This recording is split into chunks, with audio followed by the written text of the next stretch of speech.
President Obasanjo is a man that has occupied the seat of the president for 11 years.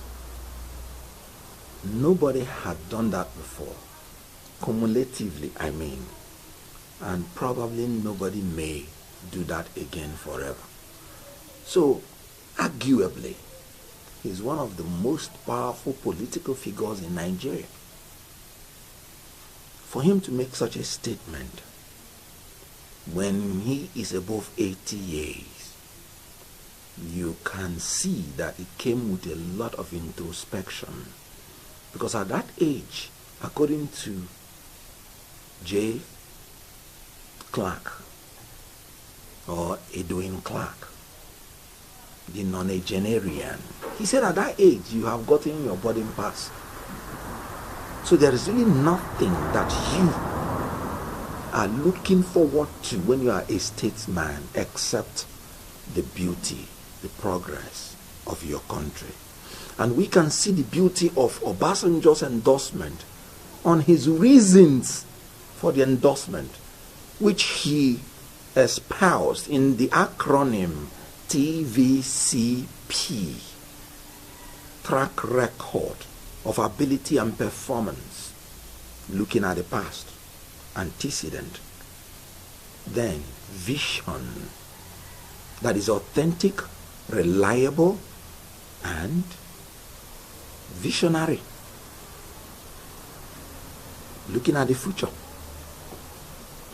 then character and abilities of a child of God and obedience to God, looking at integrity, and then physical and mental capabilities with soundness of mind, looking at your physical energy and mental alertness required for the office of the presidency.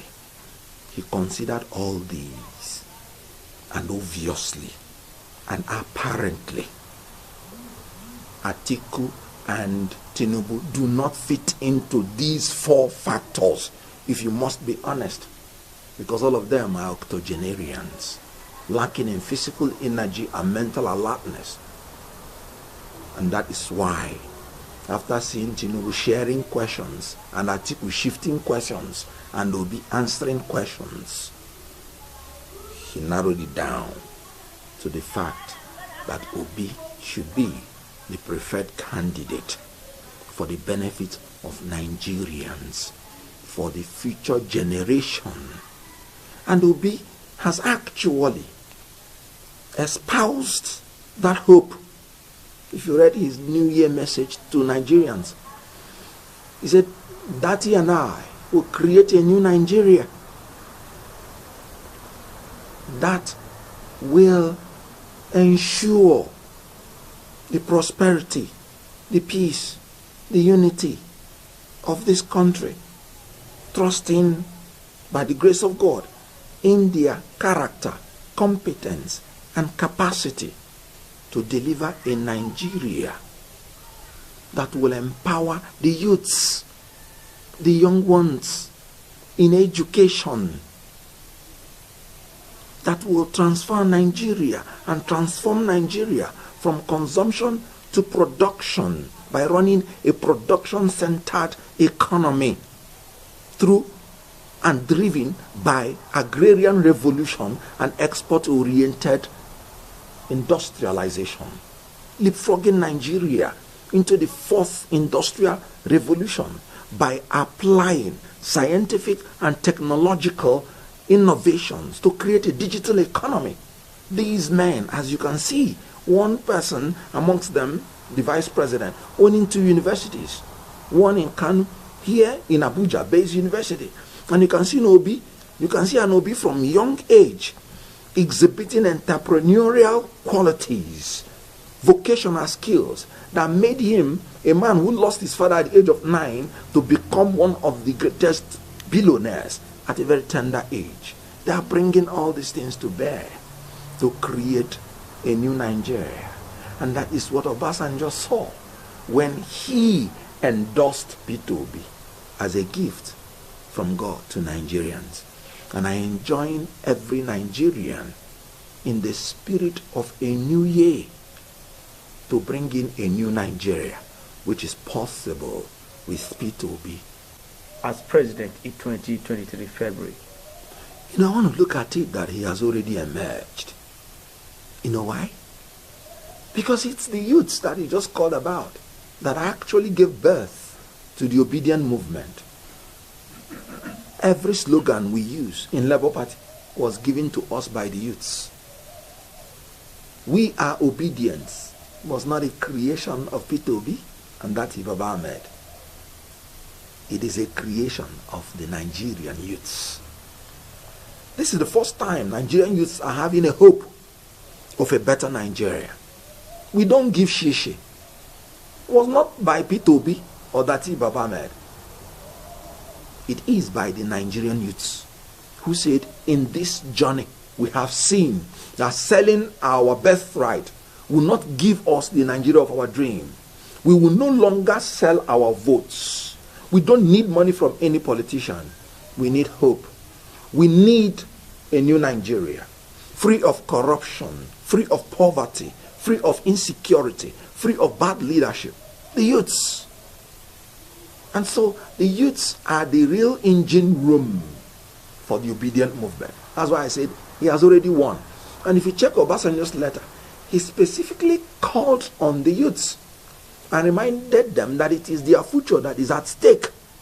I mean, how can a man who has been in politics since 1992, how can men who have been in politics since 1992 till date, more than 3 decades, and they have not changed the system, and the system is moving to the worst, to the point that we are moving into abyss. Whatever you may want to talk about Buhari's government, Atiku and Tinubu, we are unified in bringing Buhari to power. This is why that generation needs to go. We need a clean break. P2B is really a symbol of a new Nigeria where the power will go back to the people and not the individual. Remember what Obasanjo said. He said, this is not the time of a Milokon. It is the time of our Lokon burning. Our Lokon is actually the definition of democracy by Abraham Lincoln. Government of the people, by the people, for the people. It is not government of the individual, by the individual, for the individual. This is Tinubu's definition of democracy. But that is Bullion Van instigated democracy with which he captured Lagos. He wants to capture Nigeria and we are saying no to it. This is Atiku's own definition of democracy.